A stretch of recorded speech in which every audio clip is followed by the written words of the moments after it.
Hi all, this is Dana here. In this video I'm going to be showing you how to work with metallic threads. So as you can see here, I'm working on a little project. This is actually one of my new designs, a sample for it. This is going to be a business card, a credit card holder. So as you can see, it's already got some gold inlaid into it, and I'm going to be working on continuing with the silver next. So I've got some lovely silver floss here. This is from DMC. It is E168. There we go. So yeah, it's really neat floss. Like, it's still quite flexible like normal floss is, but it does have a little bit more stiffness, and it catches a little easier in the fabric. So in this video I'm going to be teaching you how to work with metallic threads, whether it's the DMC stuff.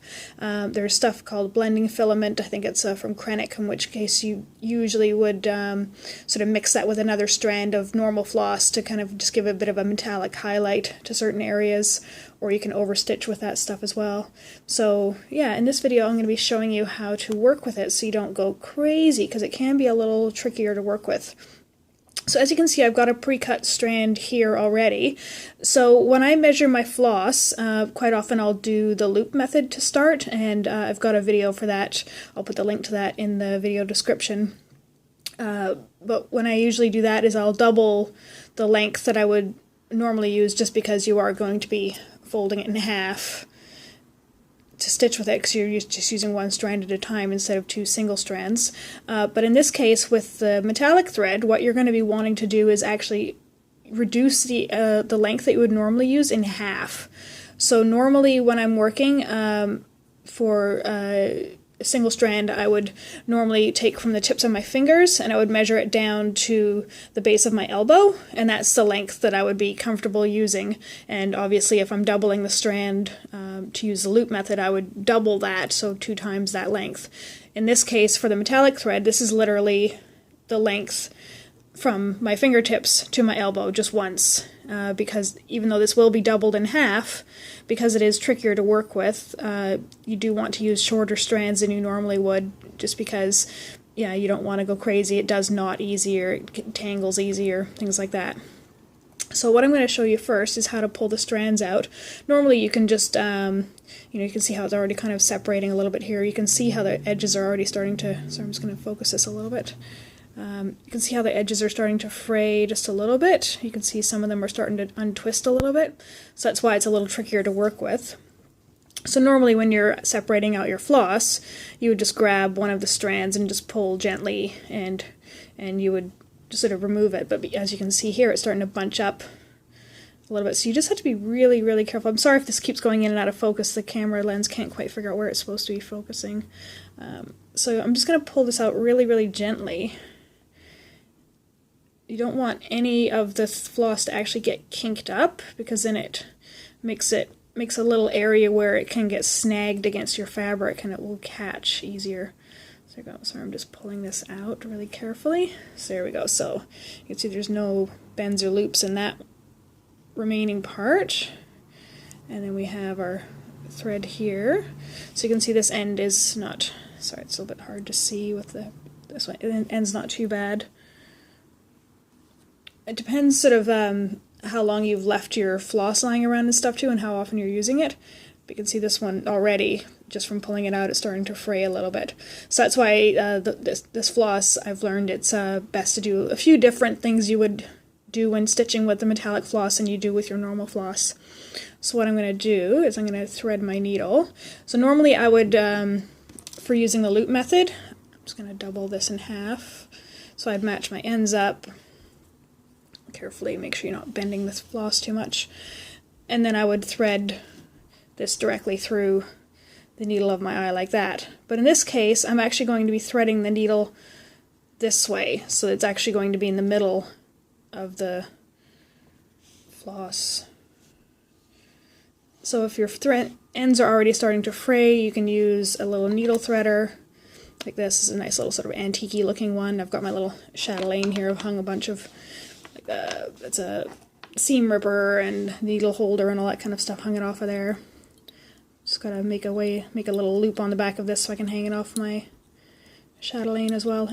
In case you don't know, a chatelaine is an old school, it's basically like what sewers used to use as a purse. and they could hang like their sewing gear or sort of anything that was important to them off of it, and it would be like a waist chain, basically. This is actually an old antique necklace from my grandmother that I've turned into a chatelaine. So I'm just threading this through carefully. So you can see I'm threading it actually through the eye of the needle, just one strand, and then I'm going to take it and double it. And what I'm actually going to do, some people are going to freak out about this, I'm actually going to tie this in a knot. A lot of stitchers don't like using knots because it can create lumps on the back of your fabric. Some people are really obsessed with keeping the back of their fabric looking absolutely perfect. I personally don't really care because most of the time it's never going to be seen unless it's going into a county fair or something to be judged. As long as you don't have giant knots and stuff on the back that are obviously using up a lot of your floss, I don't think it's really worth, obsessing over. If you want to, go for it. Try and make your back look as nice as you can. Absolutely not a problem. Go for it. If you enjoy doing that, that's fine. I just don't think it's something that everybody really needs to worry about. So if you don't like doing that, then don't worry about what your friends or your grandma says, oh, the back has to be perfect. It's fine. It's just the back. Another reason you do want to be careful of knots and stuff at the back sometimes is if you are going to be like framing this, and you say you are using thicker threads, you're using more strands, and you're using, like, say, a very delicate fabric, the knots can actually show through, or sometimes they'll create little lumps. So that's pretty much the only reason why you do have to be a little bit careful of using knots. Or sometimes if you're using a knot and then you're coming up through the same hole, then your needle can get caught on the knot and create some tangles or whatever. So in this case, what I'm going to be doing is I'm actually going to be knotting the ends, and the reason I'm knotting these rather than using the normal loop method, in which case you wouldn't use a knot, that's the whole point of using the loop method, is that because the ends of the metallic threads are so fragile, the more that they rub through the fabric, the more that they are going to fray. And it's that little bit of fraying starting that is going to start catching on your fabric, and it's going to really create a lot of problems. It's going to create tangles. So you can see already that it's starting to split apart, those little tiny bits. Sorry, I can't really focus it that well. But you can already see the two strands is already split into three. So it is really quite delicate fabric, so floss, so you do have to be quite careful with it. So that's why I'm saying, like, to use a knot, and that way what's going to happen is it's going to get anchored against the back of your fabric, and then your ends actually aren't going to be traveling through your fabric like they would be if you're using the normal loop method. So this way they're anchored, they're not going anywhere. The only parts of the floss that are actually going through, or the only parts that are going through the fabric are these parts here. And that way your needle is also anchored too, so that way you don't lose your needle accidentally, which is nice. So what I'm going to be doing here is I'm going to be starting, so I've done all the way down to here. So I'm going to be starting here. And one neat trick to do, so I'm just going to pull really gently. I'm not going to pull too hard because that knot is quite small and it could easily pop through. So what I'm going to be doing as well is, because you can see this metallic floss is quite thin, there's not a lot of density to it, so it doesn't cover the fabric the same way. So I'm just going to try and focus this. It doesn't cover the fabric quite the same way that the normal floss does. So what you can do is do a technique called railroading. Basically it just means keeping your floss lying parallel to each other like railroad tracks. So you can either, there's a couple of different ways. You can just slowly twist your thread a little bit as you're stitching, and that should lie the stitches flat like that. Or what you can do, I don't know if you can quite see this, if you see where your thread's coming out and your floss automatically kind of splits into two, if you put your tip of your needle right at that base and then put it into your hole, that will actually create, sorry, it just got caught up on the edge of the fabric there. That will actually create a situation in which the stitches will actually lie flat to each other. It's a little bit hard to see because it is quite small floss. So this one I'm just going to go up to the next one and then do the first half and then come back down again. So when you're working with the metallic thread, you do have to work quite slowly and carefully. Like you should be flipping it over every now and then, making sure that that one edge of it hasn't got caught up on the back, things like that. So it is quite delicate to work with. So it will take you a little bit longer to work with. So you can see I'm going around, so it's basically going through in between the two strands. So you can see it's not very flexible. So you do have to be quite careful with it, teasing out any little loops and things like that that randomly form as you're trying to pull your stitches through. As you work with this a little bit more, you will figure out ways that work for you. Like maybe for the railroading part, you don't want to put your needle in between the threads, you just want to just lightly twist your threads as you're going. There we go, let's pop through now. So I found another trick for the untwisting is I tend to twist my needle slightly clockwise every time I put it through. So if I twist it counterclockwise, just maybe like a quarter turn or whatever every time I pull my needle up, then that will actually help lay those threads flat. And normally I'm not too fussed about railroading. I know some people are very, very concerned about railroading for every stitch, or particularly the top stitches, because that's where you're going to be seeing most of the stitch itself, because the bottom tends to get a little bit hidden. I'm not too fussed about it, but I know a lot of people, especially if you're going to be displaying this, say in a art gallery or let's say maybe a county fair or something like that where it's going to be judged, then you do want your stitches to look really nice, but it is definitely not a technique that I would recommend to people who are just starting to learn cross stitch. It's fine. I mean, literally, if you can make an X with thread and count to 10, you can learn how to do cross stitch. There's a lot of techniques that help you make the stitches look better or help you stitch faster or whatever. But so as you can see, I'm working quite slowly. I'll just zoom in a little bit so you can see there. So you can see it's a little bit less coverage than the normal floss, but that's fine. So what I'm going to be doing is keep working back and forth, and then when it comes time to end my thread, so for those of you who are really freakishly obsessed with keeping your back looking neat, you're going to hate this, because like I said, I don't really care, and I'm purposely keeping some of these threads longer at the back. So as you can see, I'm flipping it over, and you can see all the little threads sticking up and whatnot. So the reason I've done this is I've noticed that because for this piece, actually what I was doing is I learned, instead of putting it in a hoop because it's so small, I learned if I actually roll it like this while I stitch, so it's nice and rolled up like that as I'm stitching it, that's actually easier for me than putting it in a hoop because it is so small. I usually use a big scroll bar sewing frame that I've attached legs to make it into a reclining stand. Basically, it's like a lap stand that allows me to stitch while I'm reclined. I have a neck injury, so it's hard for me to stitch and hold stuff. But I found rolling my little piece like this was actually easier than putting it into a hoop and then having to physically hold the hoop and then, you know, brace it and all that. I've got Q snap frames as well, but I find them actually quite hard to hold because they're quite a lot thicker than the normal hoops. So if I'm doing a really small project, I'll either do it by hand like this without a hoop at all, or a really small hoop, or I'll figure out a way to attach it to my big scroll bar frame. So yeah, so let's say you keep going, you're running out of your thread. I won't bore you by stitching all the way through to the end of the thread for this one. So like I said, I've kept all these little long threads, that's where I just attached it just before. I've kept all these threads a bit longer, just because I found that because I am rolling this as I'm stitching, it tends to make the stitches kind of pull through a little bit, so this way I'm keeping some excess, and then I'll snip them off a little bit closer when it comes time to finishing up this project. So this will actually be lined. I've got these little samples of, these are actually called fat quarters. It's a quilting fabric I got from a local quilting shop, and they're really nice. So I haven't decided yet which one I'm going to use for the lining, but I thought those would make some nice lining. The reason I'm lining this is not only to help protect this piece, but because it's going to be, I can just sort of fold it up here so you can sort of see what it's going to be like.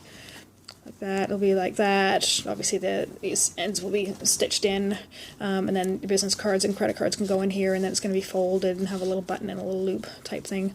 The reason I'm lining it is because it's going to have potentially credit cards in it, which have the magnetic strip, and this is metallic thread. It's a little bit rougher than normal thread, and you really don't want to have a situation where your little needlework project is scratching up your metallic or your magnetic strips on the back of your credit card, or I don't know if it's enough metal to demagnetize it or create a static charge that could demagnetize it, but that's not really something I would be tempted to test. So yeah, this will be lined before it gets finished. And also with this pattern, the pattern will be released on my website soon. The pattern actually will come with photographic instructions about how to assemble it as well. So what I would normally do, so let's say this is finished, is I'm actually just going to be running my needle under some of these stitches. Try and get a bit closer. You can see you can see where I've done this in other areas. Running my needle under some of the stitches, and then maybe back under one or two the other way, and that will help lock it in place. And then I snip it, and I do tend to leave, a fair amount of the tail here, just to make sure that it isn't going to slide through as I'm continuing to roll this up and manipulate the fabric. Because basically, like, I'm starting at one end with one color, working the whole piece, starting it and then unrolling it again, starting at the next time, say with the purple, going through doing the whole piece. So that's how I've been working this. So it has been manipulated quite a lot because it's not in the hoop, it is being rolled. So I found that this tends to help prevent my stitches from falling out. Yeah, so that's how I'll be locking it in. Also doing things like the pin stitch in some of the videos that I have. It's a little, you totally can do it with this floss, but it's just a little bit trickier. As you can see, it doesn't bend as easily, it's not quite as flexible, and it tends to tangle and knot up quite easily because it does have a bit of a rougher texture, so it catches against itself. So it is trickier doing things like a pin stitch to anchor your thread, whether at the beginning or at the end, with metallics. It's totally not impossible, it just takes a little more work and a little bit more patience. For me, it's just easier to run the thread through the back once or twice, and that helps to lock the stitch into place. So yeah, that's pretty much it for now for this piece. Like I said, this pattern will be on my website shortly once I release it. I'm doing actually a new pattern launch very soon. I'll be having a bunch of different products available, and if you would like sneak peeks about some of the patterns that I'm releasing, on my social media sites I have photographs of snippets and some of my design ideas and sort of pictures of partway through projects and whatnot. But for my mailing list, my VIP club members, I actually do send them pictures of the full finished object once it's completed, even before I release the pattern, and that way they can see what I've been up to and they can kind of get a better picture of what I've been doing. But those images are only available to people on my VIP club list. So another thing that they get is they also get some exclusive offers. So when I do release the patterns, they'll be getting an exclusive offer that's only available to those members.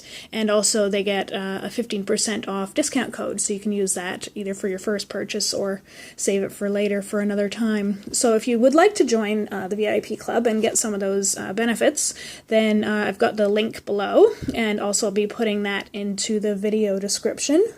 And yeah, that's pretty much it for now. If you enjoyed this video, please do share it.